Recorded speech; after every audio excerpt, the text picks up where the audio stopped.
नमस्कार मित्रों, मैं एस.वी. भारद्वाज। नेक्स्ट मंथ अगले महीने देवगुरु बृहस्पति 15 तारीख सुबह मिथुन राशि में प्रवेश कर जाएंगे।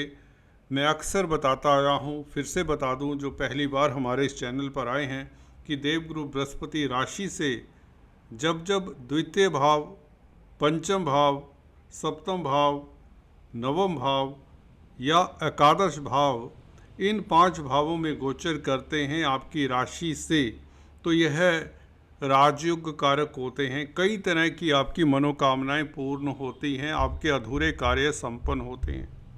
क्या क्या सुखद फल मिल सकते हैं देवगुरु बृहस्पति के इस गोचर से, जो कि 15 तारीख से मिथुन राशि में प्रवेश कर जाएंगे। और 10 तारीख को हाल ही में देवगुरु बृहस्पति ने नक्षत्र परिवर्तन किया है। मंगल के नक्षत्र में, मृगशिरा नक्षत्र में 10 तारीख से भी प्रवेश किए हैं, 10 अप्रैल को। तो मंगल के नक्षत्र में प्रवेश करने से ही देवगुरु बृहस्पति का बल बढ़ जाता है। हालांकि अभी 6th हाउस में वृषभ राशि में गोचर कर रहे हैं। मंगल दोस्तों पहले से ही विपरीत राजयोग बना रहे हैं, क्योंकि 12वें भाव के मालिक हैं। और विपरीत राजयोग में आपने अक्सर सुना होगा, महसूस किया होगा कि व्यक्ति को अचानक से धन लाभ होता है, उसकी परिस्थितियां अचानक से इम्प्रूव होती हैं। व्यक्ति भाग्यशाली रहता है जब इस तरह का विपरीत राजयोग बनता है। गुरु का मंगल के नक्षत्र में गोचर विपरीत राजयोग का फल कहीं ना कहीं गुरु आपको देगा। जब तक 7 जून तक मंगल यहाँ पर स्थित हैं कर्क राशि में, गुरु यहाँ पर इस राशि में उच्च के होते हैं। यूँ तो उच्च का गुरु कर्क राशि में होता है, जैसे कि आपको मालूम ही है। और मंगल यहाँ पर नीच के हैं, तो कहीं ना कहीं इस विपरीत राजयोग का ज़बरदस्त आपको फल मिलने वाला है। कब से? यह 10 अप्रैल से लेकर 7 जून तक मंगल के कारण भी, खासकर गुरु के कारण और मंगल के कारण, दोनों के सम्मिलित प्रभाव के कारण ये विपरीत राजयोग का ज़बरदस्त फल मिलेगा। गुरु भी इस विपरीत राजयोग के फल को बढ़ाने का काम करेंगे, यूँ कहें। गुरु मंगल के नक्षत्र में, तो इसलिए गुरु भी कहीं ना कहीं अचानक से धन के योग बनाते हैं। और जहाँ तक राशि परिवर्तन की बात है, गुरु मिथुन राशि में प्रवेश 15 मई से करेंगे, तो इसके प्रभाव को विस्तार से जानते हैं। चर्चा को आगे बढ़ाने से पहले आपसे एक बार निवेदन, अगर आप पहली बार हमारे इस चैनल पर आए हैं या काफ़ी समय से इस चैनल को देख रहे हैं परंतु अभी तक अगर आपने सब्सक्राइब नहीं किया, तो कृपया सब्सक्राइब करने के पश्चात बेल आइकन के बटन को भी दबाएं, ताकि आपको हमारे लेटेस्ट अपडेट्स मिलते रहें। और लाइक करें, शेयर करें, यही एक गुजारिश है। सप्तम भाव में स्थित गुरु आपके दाम्पत्य जीवन को खुशहाल बनाता है, लव लाइफ को बेहतर करता है। आप रोमांटिक रहेंगे, लव रोमांस के लिए स्थितियां अनुकूल रहेंगी। व्यापार के लिए स्थितियां बहुत बेहतर, जो पहले कभी नहीं थी। जी हाँ दोस्तों, आपने सही सुना, व्यापार के लिए स्थितियां लाजवाब होंगी, क्योंकि मंगल के नक्षत्र में, मृगशिरा नक्षत्र में, और मंगल जब तक 7 जून तक विपरीत राजयोग बना रहा है, तो ऊपर वाला छप्पड़ फाड़ कर धन देगा। एक तो मंगल की बदौलत, और दूसरे 15 मई से देवगुरु बृहस्पति की बदौलत। देवगुरु बृहस्पति से एक और राजयोग बनता है जो ख्याति का योग है, उसके ऊपर भी हम टिप्पणी करेंगे। परंतु यहाँ पर बता दें, सप्तम भाव में स्थित देवगुरु बृहस्पति आपके धन में वृद्धि करता है। डेली आमदन का घर है, तो आपकी आमदन में वृद्धि होती है, इनकम का ग्राफ बढ़ता है, अदालती मसलों में आपकी जीत होती है। ये देवगुरु बृहस्पति का प्रभाव आपको देखने को मिलेगा। लगन के ऊपर देवगुरु बृहस्पति की दृष्टि आपको उच्च पद आसीन करती है। अगर आपकी प्रमोशन ड्यू है तो चिंता मत करिए, भले ढैया की स्थिति बन गई हो, परंतु देवगुरु बृहस्पति आपके राशिपति हैं आखिरकार, और राशि को देख रहे हैं, तो ये आपको उच्च पद देंगे, प्रतिष्ठा देंगे, आपको हम्बल बनाएंगे, डाउन टू अर्थ बनाएंगे, आपके स्वभाव में सरलता देंगे। आप में लीडरशिप क्वालिटीज़ भी यही गुरु देंगे। आपको अच्छा एडवाइज़र बनाएंगे, सफल वक्ता प्रवक्ता बनाएंगे, सफल सलाहकार नियुक्त करने वाले हैं देवगुरु बृहस्पति। 12 महीने कम से कम देवगुरु बृहस्पति अब मिथुन राशि में केंद्र में रहकर अपनी राशि को देखेंगे, लगन को देखेंगे, तो यह ख्याति का योग भी है। आपका नेम फेम चारों तरफ फैलता है। बहुत बड़ी बात है जब लग्नेश लगन को देखे तो यह ख्याति का योग भी होता है। बड़े बड़े सेलिब्रिटीज़, बड़े बड़े नेता, राजनेता की कुंडलियों में इस तरह का योग बना करता है। तो आपकी कुंडली में भी यह योग, ये ख्याति का भी योग है।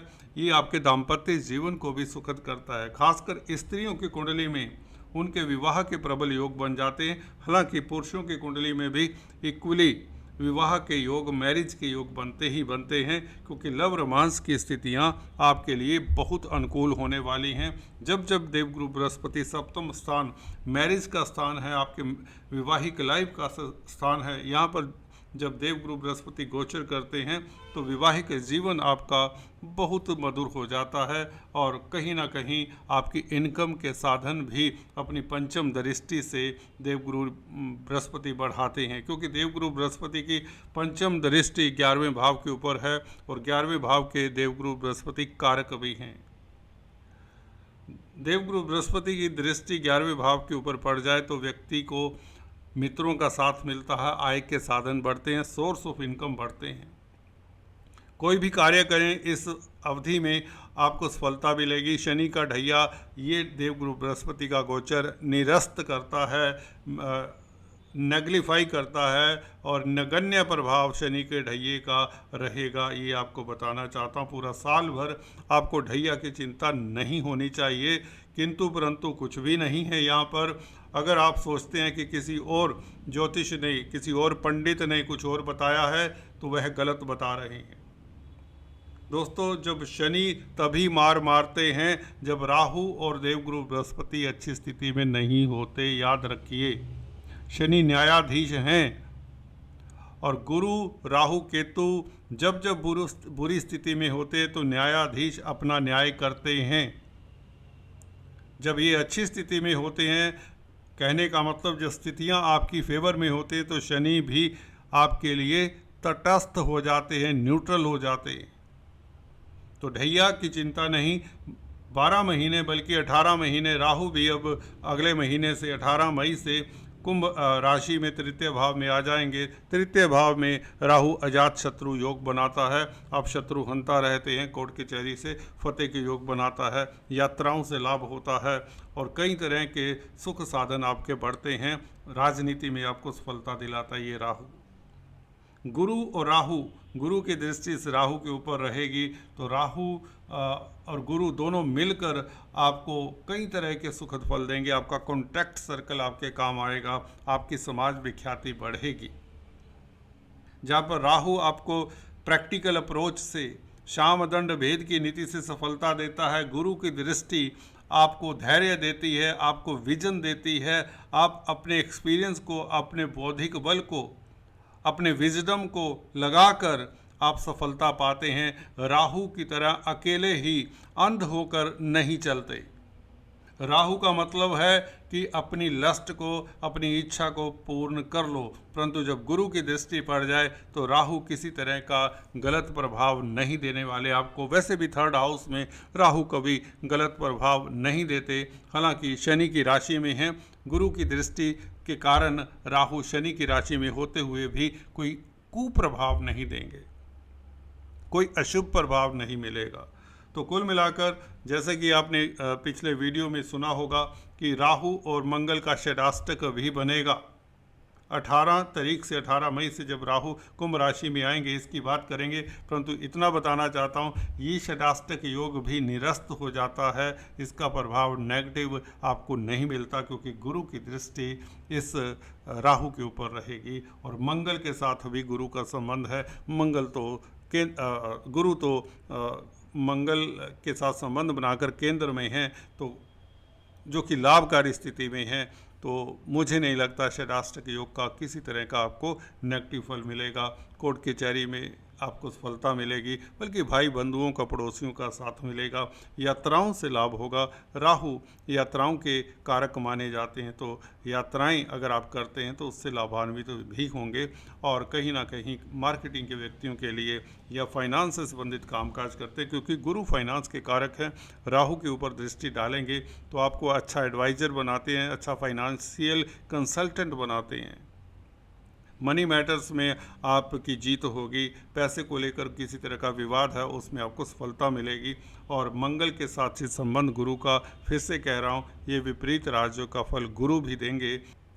कुल मिलाकर अगर हम गुरु के इस प्रभाव को देखें, लगन पर दृष्टि आपको उच्च पद देती है, आपको सफलता देती है। जिस काम में भी आप हाथ डालते हैं आप तरक्की करते हैं। आपका स्वास्थ्य इम्प्रूव होता है, क्योंकि जहाँ पर शनि की दृष्टि लगन के ऊपर हो वह सुस्ती देती है, वह लेथार्जी देती है, वह स्वास्थ्य में प्रतिकूल प्रभाव डालती है। गुरु की दृष्टि इस प्रतिकूल प्रभाव को कैंसिल करती है।